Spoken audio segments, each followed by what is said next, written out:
ہماری ماں بہنیں سوچیں کہ آج وہ اپنے شوہروں کی کتنی نافرمانی کرتی ہیں. 1 مہینے کی تنخواہ لے کے شوہر گھر پہ آیا کہ ہاں خالی ہاتھ چلے آئے تو فیئر اینڈ لولی نہیں لائے, پاؤنڈز لانا چاہیے تھا, چلے آئے ایسی خالی ہاتھ. اور شوہر پوری زندگی بیچارہ کما کما کر کھلاتا رہے, ایک دن بیچاری کو ٹائم سے کھانا نہ ملے یا ایک دن ٹائم سے اس کا میک اپ کا سامان نہ آئے. اچھا پڑوسی کی شادی میں ایسے جاؤں گے, ہم ہی چڑیل لگیں گے, تم نے کیا کیا بتائیے, ہماری سہیلی کی شادی ہے اور ہم ایسے جائیں گے, جب سے آئی ہوں تمہارے گھر میں پریشان ہوں. اور شوہر کے دل پہ کیا بیتتی ہے, جبکہ شادی میں تمہیں نئے کپڑے پہن کر جانے کی ضرورت تھی ہی نہیں, کیونکہ نئے کپڑے پہننے کا حق شوہر کے سامنے ہے. یہ عورتوں کی پتہ نہیں کون سی عادت ہے, نئے کپڑے اور اچھے کپڑے گھر میں رکھے رہیں گے, گھر میں وہ بھنگن بن کر رہیں گی. کبھی جاؤ گھر میں, صبح سے شام تک نوکری کرو اور آفس سے گھر واپس جاؤ تو دیکھو کچن میں گھسی ہوئی ہے, سلوار گھسی ہوئی ہے, برتن مانج رہی ہے, قریب جاؤ تو پسینے کی بدبو آ رہی ہے. جبکہ اس عورت کو معلوم ہے کہ میرا شوہر آفس سے آنے والا ہے, اس کو پہلے سے بند سنور کر تیار رہنا چاہیے, اچھے کپڑے پہن کر تیار رہنا چاہیے. گھر میں رہے گی بھنگن بن کر اور شادی میں جائے گی ہیما مالنی کی اماں بن کر. عجیب دستور ہے. شوہر لا رہا ہے, کما رہا شوہر, اور دیکھ رہے پڑوسی, دیکھ رہے گاؤں والے, دیکھ رہے محلے والے.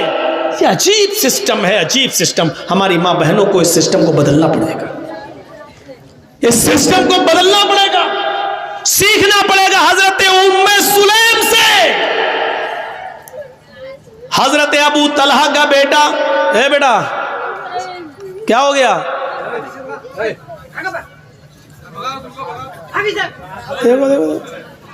ارے کیا ہوا, پیشاب لگ رہا تو جاؤ نا, کہ یہی کرو گے,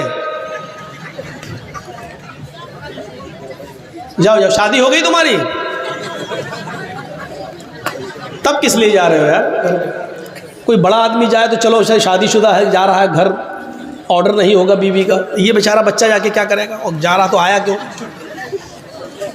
ایک جلسہ میں تو 80 سال کا بڈھا اٹھ کے جانے لگا. ہم نے کہا اب کیا کرو گے چاچا گھر میں جا کر, اب تو چاچی بھی تمہارا انتظار نہیں کر سکتی بیچاری. تو بیچ میں مت اٹھا کرو بھائی, پیچھے سے اٹھ جاؤ, کوئی دقت نہیں ہے. سامنے سے اٹھتے ہیں تو ہم کو تھوڑا سا اچھا نہیں لگتا. تو یہ ام سلیم کو دیکھیے آپ, ابو طلحہ کا بیٹا ام سلیم کا بیمار رہتا تھا, روزانہ خیر خیریت پوچھتے تھے. ایک دن دیر سے آئے اور بچے کا انتقال ہو گیا. سوچئے بچے کا انتقال. میری ماں بہنوں تم اس واقعے کو سنو, یہ تمہارے مطلب کا واقعہ ہے. شوہر ذرا دیر سے گھر سے کام سے آئے, تھکے ہوئے تھے, سیدھے روم میں چلے گئے. ام سلیم نے محلے کی عورتوں سے کہہ دیا کہ میرے بیٹے کا انتقال ہو گیا, لیکن اس کی خبر میرے پتی کو, میرے شوہر کو میرے علاوہ کوئی دوسرا نہیں دے گا. تم جاؤ, میرے گھر میں بھیڑ مت لگاؤ. شوہر کو ابھی پتہ نہیں کہ گھر میں میرا بیٹا انتقال کر گیا. شوہر عشاء کے بعد گھر میں آئے. گھر میں آتے ہی پوچھا بیوی سے, ام سلیم, کہا جی کیا ہوا, بیٹا کیسا ہے. کہا الحمدللہ, اور دنوں کی بنسبت آج بچے کو بہت آرام ہے. آج تو اتنا آرام ہے کہ آج جتنا آرام تو بچے کو کبھی ملا ہی نہیں. دیکھیے کتنی خوبصورتی کے ساتھ اپنے شوہر کو یہ پیغام دے دیا. اچھا اچھا ٹھیک ہے, سونے دو, سو رہا ہے, سونے دو, ٹھیک ہے. تب اس کو جگانا ٹھیک نہیں ہے, سو رہا ہے. کہا ٹھیک ہے آپ نہا دھو لیجئے, فریش ہو جائیے, میں کھانا لگاتی ہوں. محلے کی کسی بھی عورت کو آنے نہیں دے رہی ہیں, اور شوہر کی سیوا دیکھو اس حال میں کہ بغل کے روم میں بیٹے کی لاش ہے, بغل کے روم میں بیٹے کا جنازہ رکھا ہوا ہے, بغل کے کمرے میں بیٹے کی روح کا جسم پڑا ہوا ہے. تصور کرو میری بہنوں, میری ماؤں, کھانا کھلایا, اچھی طریقے سے شوہر نے کھانا کھایا، ام سلیم بھی اپنے شوہر کے ساتھ کھانا کھا رہی ہیں، اور کھانا کھانے کے بعد ام سلیم نے میک اپ کیا، خوشبو لگائی۔ عورت خوشبو لگا سکتی ہے لیکن گھر کے اندر، گھر کے باہر تو وہ ڈابر آنولا کا تیل بھی لگا کر نہیں نکل سکتی ہے۔ گھر کے باہر اگر جاتی ہے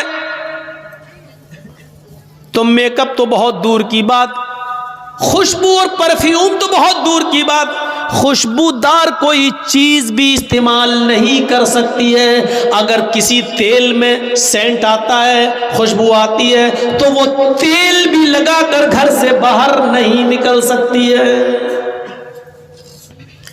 کوئی بجنے والی چیز بھی پہن کر گھر سے باہر نہیں نکل سکتی ہے۔ چوڑیاں جو کھنکھناتی ہیں اور چلیں تو آواز کریں، وہ گھر سے باہر نکلتے وقت تو چوڑیاں بھی نہیں پہن سکتی ہے۔ پائل جو چلتے وقت جو پائلوں کی جھنکار اور اس کی آواز اور اس میں لگے ہوئے گھنگروؤں کی آواز اگر آتی ہے تو وہ ایسی پازیب اور ایسی پائل اور ایسے گھنگرو بھی نہیں پہن سکتی ہے۔ یاد رکھیے میری بہنوں، میری ماؤں، میری بیٹیوں، سوچئے گا ضرور اور غور کیجئے گا کہ لپسٹک، کریم، پاؤڈر تو بہت دور کی بات ہے، گھر سے نکلنا ہے تو خوشبودار تیل لگا کر بھی نہیں نکل سکتی ہے۔ چوڑیاں جو کھنکھناتی ہیں، کھن کھن کی آواز، یا چلتے وقت چوڑیوں کی آواز آئے، چلتے وقت ہاتھ ہلیں اور چوڑیاں بولیں، تو ان چوڑیوں کو پہن کر بھی نہیں جانا ہے۔ پائل اگر اس میں آواز ہے تو وہ بھی پہن کر نہیں جا سکتی ہیں۔ یہاں تک کہ اگر اونچی ہل کی چپل، اونچی ہل کی سینڈل پہن کر وہ چلتی ہے اور سڑک پر یا پکی زمین پر چلتے وقت تو سینڈل کی کھٹ کھٹ کی آواز آتی ہے، تو ایسی سینڈل اور ایسی چپل پہن کر بھی عورت نہیں جا سکتی ہے کہ جس سے اس کے پیروں کی کھٹ کھٹ کی آواز سے مردوں کے چہرے متوجہ ہوں، مرد اس کی طرف مائل ہوں اور اس کی طرف دیکھنا شروع کر دیں۔ ایسی چپل بھی نہیں پہننا ہے۔ پہنیے، ممتا دیدی کی طرح پہن لیجئے، ہوائی چپل پہن کے جائیے، کون منع کر رہا آپ کو؟ شان میں گستاخی ہو گئی مولانا صاحب، اب ہمارے بوتے نہ آگے 150 روپے کی چپل پہنیں گے، اب تم 300 کی 500 کی ہل والی چپل پہنو گی، ہل والی چپل پہن کے جاؤ گی، بولے گی کھٹ کھٹ، ادھر نوجوانوں کی دل بولیں گے دھاک دھاک۔ یہ صورتحال ہو رہی ہے آج کل، تمہاری چپلوں کی ادھر سے آواز، ادھر لڑکوں کے دل۔ اس اسلام نے اسی سے تو روکا ہے، جڑ کو ہی ختم کر دیا ہے۔ اونچی ایڑی کی، اونچی ہل کی چپل بھی عورت اگر آواز کرتی ہے تو نہیں پہن سکتی ہے، چوڑی اگر آواز کرتی ہے تو نہیں پہن سکتی ہے۔ ایک آدھ کڑا پہن لیا کوئی بات نہیں، ایک کڑا پہن لیا اس میں، ایک کڑا پہن لیا اس میں، آواز تو نہیں کر رہا، جائیے، لیکن ہاتھوں میں ساکس ہونا، گلیوز ہونا چاہیے، پیروں میں ساکس ہونا چاہیے، جائیے۔ ٹخنے سے نیچا نقاب اوڑھنی یا چادر ٹخنے سے نیچا ہونا چاہیے، اتنی نیچی ہونی چاہیے کہ آپ کی چپل بھی نظر نہ آئے، چپل سی چھپی ہوئی ہو، اور آپ کا نقاب، آپ کا حجاب، آپ کی چادر زمین کی مٹی سے چھلتی ہوئی، روڈ سے چھلتی ہوئی جانی چاہیے۔ یہ ہے اسلامی پردہ۔ مولانا صاحب کیوں بتا رہے ہو؟ ہمیں کرنا ہی نہیں ہے، ہمیں کرنا ہی نہیں ہے۔ ارے تمہیں کرنا نہیں، ہمیں تو بتانا ہے۔ 1 سال کے بعد جلسہ لوگ کراتے ہیں بیچارے، اسی مقصد سے تو کراتے ہیں، تو یہ ہونا چاہیے۔ یہ تو عورت یہ سب چیزیں پہن کر نہیں نکل سکتی ہے۔ اس ابراہیم علیہ السلام نے کہا بیوی کو طلاق دے دیا، کہا میں نہیں رکھ سکتا۔ ہماری ماں بہنوں، ام سلیم کے اس واقعے سے عبرت حاصل کرو۔ میک اپ کرتی ہیں، خوشبو لگاتی ہیں، خوشبو لگانے کے بعد وہ اپنے شوہر کے پاس بھی جاتی ہیں اور وہ اپنے شوہر سے مجامعت بھی کرتی ہیں، ہم بستر بھی ہوتی ہیں۔ سوچئے بغل میں بیٹے کی لاش ہے، بیٹے کا جنازہ ہے، اور وہ رات میں میک اپ۔ تصور کریں ہماری بہنیں اور ہماری قوم کی بیٹیاں، کیا گھر میں آپ کے بیٹے کا انتقال ہو جائے، کیا ایسی صورت میں اپنے شوہر کو اتنا خوش رکھ سکتی ہیں؟ ہم بستری کے بعد جب دونوں فارغ ہوئے، شوہر نے جلدی سے غسل کر لیا۔ رات میں پیار بھری باتیں ہوتی رہی، بات بچے کی نکل آئی۔ بیوی نے بڑے پیار سے کہا، ام سلیم نے، آج مجھے ایک سوال میرے ذہن میں کھٹک رہا ہے جو دور نہیں ہو رہا ہے، بڑی میں پس و پیش میں شچ و پنج میں پھنسی ہوئی ہوں کہ کیا ہونا چاہیے۔ ابو طلحہ نے کہا، کیا بات ہے بتاؤ۔ کہا کہ میری ایک سہیلی نے کچھ مہینے پہلے ایک امانت میرے پاس رکھی تھی جو بہت قیمتی امانت تھی، اور یہ کہا تھا کہ میں کہیں دور جا رہی ہوں، 2-4-6 مہینے کے بعد جب میں واپس آ جاؤں تو میری امانت واپس کر دیجئے۔ لیکن میرے پتی جی، میرے ہسبینڈ، اس نے جو امانت دی تھی وہ مجھے بہت پسند آ گئی، میرا دل اس پر آ گیا، میں چاہتی ہوں کہ اس کو رکھ لوں اور اس جس کی امانت تھی اس کو میں واپس نہ کروں۔ ابو طلحہ نے کہا، نہیں، یہ تو غلط بات ہے، یہ امانت میں خیانت ہے، یہ گناہ ہوگا۔ اگر وہ اپنی امانت مانگ رہی ہے تمہاری سہیلی تو اس کی امانت تمہیں واپس کرنا پڑے گی۔ کہا، لیکن وہ امانت مجھے بہت پسند ہے، اس چیز پر میرا دل آ گیا ہے، میں نہیں چاہتی ہوں کہ اس کو وہ دوں۔ ابو طلحہ نے کہا، تم بہت غلط کر رہی ہو، تمہیں اس کی امانت دینا پڑے گی ورنہ جہنم میں جاؤ گی۔ بے ایمانی مت کرو، جس کی امانت تھی اس کی امانت واپس کر دو۔ کہا، میرے پیارے شوہر، تو پھر ایک امانت اللہ نے مجھے دی تھی، 2-3 سال پہلے اللہ نے مجھے بھی ایک امانت دی تھی، اور وہ امانت مجھے بہت زیادہ پسند ہے، اس امانت پر میرا دل آ گیا ہے، وہ امانت میرا بیٹا ہے، لیکن آج اللہ نے اپنی امانت مجھ سے مانگی تو میں نے اس کی امانت اس کو واپس کر دی، اس کی امانت میں نے اس کو واپس کر دی۔ اگر میں اپنے پاس رکھتی اور اس پر بے ایمانی کرتی تو امانت میں خیانت ہوتی۔ میرے پیارے شوہر، بچہ آرام سے سو رہا ہے، اس کا مطلب یہ ہے کہ بچہ میرا اس دنیا میں نہیں رہا، اللہ کی امانت دی، اللہ نے اس بچے کو لے لیا ہے۔ ابو طلحہ کے پیروں کے نیچے سے زمین سرک گئی، بولے تو کچھ نہیں، لیکن کہا کہ اس حال میں بھی تم مجھے کھانا کھلا رہی ہو، تم مجھ سے ہم بستری کر رہی ہو، پیار و محبت تم نے مجھ سے کیا ہے، تم نے بچے کے بارے میں مجھے بتایا نہیں۔ وہ تو ٹھیک ہے، اللہ کی امانت تھی، اللہ نے لے لیا، لیکن اس کا یہ مطلب تو نہیں تھا کہ تم محلے کی عورتوں کو بھی روکے رکھو۔ کوئی بات نہیں ہے، صبح سورج نکلنے کے بعد اس بچے کو دفن کر دیا جائے گا۔ حضرت ابو طلحہ جیسی اذان کی آواز ہوتی ہے، مسجد میں جاتے ہیں، اللہ کے نبی صلی اللہ علیہ وسلم نماز پڑھاتے ہیں، اور نماز پڑھانے کے بعد جب ابو طلحہ اللہ کے نبی کے پاس بیٹھتے ہیں اور پوری کی پوری رات کی داستان سنا دیتے ہیں، اللہ کے نبی، ایسا ہوا میری بیوی نے رات میں بھی نہیں بتایا ہے، میری بیوی نے مجھے کھانا بھی کھلایا ہے، اس کے بعد ہم بستری بھی کیے، شاریرک سمبند بھی بنایا ہے، اے اللہ کے نبی، اس کے بعد کا اللہ کی امانت دی، اللہ نے لے لیا۔ اللہ کے نبی فرماتے، ابو طلحہ بس اے ابو طلحہ، اللہ تمہاری بیوی کو جزائے خیر دے، اللہ اس کو اچھا بدلہ دے، اور تم دونوں نے آج رات میں جو مجامعت کی، جو ہم بستری کی ہے، اللہ اس میں برکت عطا فرمائے، اللہ اس میں برکت عطا فرمائے، اللہ اس میں برکت دے۔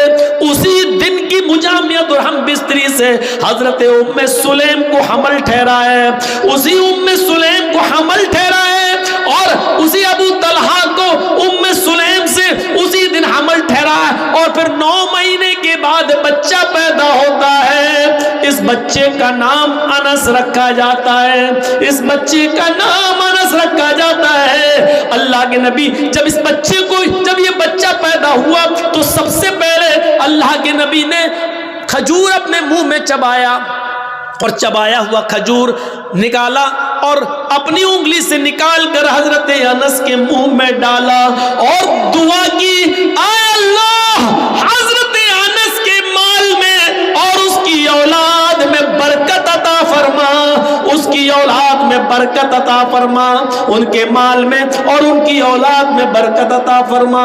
یہ انس ہی تھے جنہوں نے 10 سال جناب محمد رسول اللہ کی خدمت کی ہے. یہ انس ہی تھے, آگے چل کر یہ بڑے امیر بنے. اللہ نے ان کی دولت میں بھی اضافہ کیا اور ان کے بچوں کی تعداد میں بھی اضافہ ہوا ہے. مدینے میں اکثر بچوں کی تعداد انہی کی نظر آتی تھی, سب سے زیادہ بچے انہی کے نظر آتے تھے. یہ دعا کا اثر تھا جناب محمد رسول اللہ صلی اللہ علیہ وسلم کی دعا کا. کہنا یہ چاہتا ہوں کہ اس واقعے کو دیکھیے کہ پہلے زمانے کی عورتیں بچے کے انتقال کے بعد بھی میک اپ اپنے شوہر کے لیے کر رہی ہیں, بن ٹھن کر اپنے شوہر کے لیے رہ رہی ہیں, اپنے شوہر کو سکون پہنچا رہی ہیں. یہاں تک کہ رات میں شوہر نے جب میک اپ میں اور خوشبو میں اپنی بیوی کو دیکھا تو وہ بھی اپنے آپ کو روک نہ سکے اور انہوں نے ان سے ہم بستری بھی کی. اور اس ہم بستری پر برکت کی دعا جناب محمد رسول اللہ صلی اللہ علیہ وسلم نے کی کہ اللہ اس رات میں تمہیں کوئی برکت عطا فرمائے. پھر حضرت انس پیدا ہوتے ہیں. پھر انس کے منہ میں بھی سب سے پہلے لقمہ لعاب دہن جناب محمد رسول اللہ کا جاتا ہے. میرے پیارے ساتھیوں, پھر انس کے مال و دولت, مال و اولاد میں برکت کی دعا بھی اللہ کے نبی کرتے ہیں. تو یہ اس زمانے میں یہ حال تھا.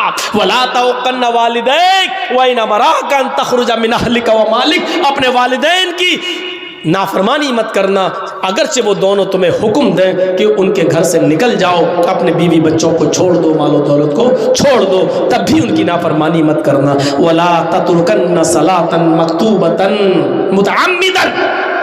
فرض نماز کبھی بھی قصدن جان بوجھ کر مت چھوڑنا. فَإِنَّ مَن تَرَكَ صَلَاةً مَكْتُوبَةً مُتَعَمِّدًا فَقَدْ بَرِئَتْ مِنْهُ ذِمَّةُ اللَّهِ. جو فرض نماز قصدن جان بوجھ کر چھوڑ دیتا ہے, اللہ کی ذمہ داری اس کے اوپر سے ہٹ جاتی ہے. جب نمازی نماز نہ پڑھے اور فرض نمازوں کا جنازہ نکلتا رہے تو اللہ کی اس کے اوپر کوئی ذمہ داری نہیں ہے. مرے کٹے کچھ بھی ہو, پھر اللہ کی کوئی ذمہ داری اس کے اوپر نہیں رہی ہے. فقط بریت منہ ذمۃ اللہ, اللہ کے ذمے سے وہ آدمی نکل گیا ہے جو فرض نماز کی پابندی نہیں کرتا ہے. اور چوتھی چیز بتائی, ولا تشربن خمرا فانہ رأس کل ذنب. اور سنو, کبھی شراب مت پینا, کسی بھی کنڈیشن میں شراب کو ہاتھ مت لگانا. فإنہ رأس کل ذنب, اس لیے کہ وہ ہر برائی کی جڑ ہے. ہر برائی کی جڑ شراب ہے. شراب پینے کے بعد زنا کرنے کا دل کرتا ہے, شراب پینے کے بعد چوری کرنے کا دل کرتا ہے, شراب پینے کے بعد ماں باپ کے سامنے, ماں اور باپ کے سامنے گالی دینے کا دل کرتا ہے. اور شرابی جب شراب کے نشے میں گھر آتا ہے تو اپنی بہن اور اپنی بیٹی کے سامنے بھی گندی گندی گالیاں دیتا ہے. اس کو نہیں معلوم وہ جس نشے میں ہے وہ کس کے سامنے گالیاں دے رہا ہے. وہاں اس کی بیوی بھی موجود ہے, اس کی ماں بھی موجود ہے, اس کی جوان بیٹی بھی موجود ہے, لیکن ادھر بھی ایسی گندی گندی گالیاں اس کے منہ سے نکلتی ہے کہ جس کو سننا گوارا نہیں کیا جا سکتا ہے. میرے پیارے ساتھیوں, اس لیے کہا فإنہ رأس کل ذنب, شراب کو ہاتھ مت لگانا کیونکہ شراب تمام برائیوں کی جڑ ہے. وَإِيَّاكَ بِالْمَعْصِيَةِ فَإِنَّ بِالْمَعْصِيَةِ حَلَّ سَخَطُ اللَّهِ. ہر گناہ کے کام سے دور رہنا ہے معاذ, ہر گناہ کے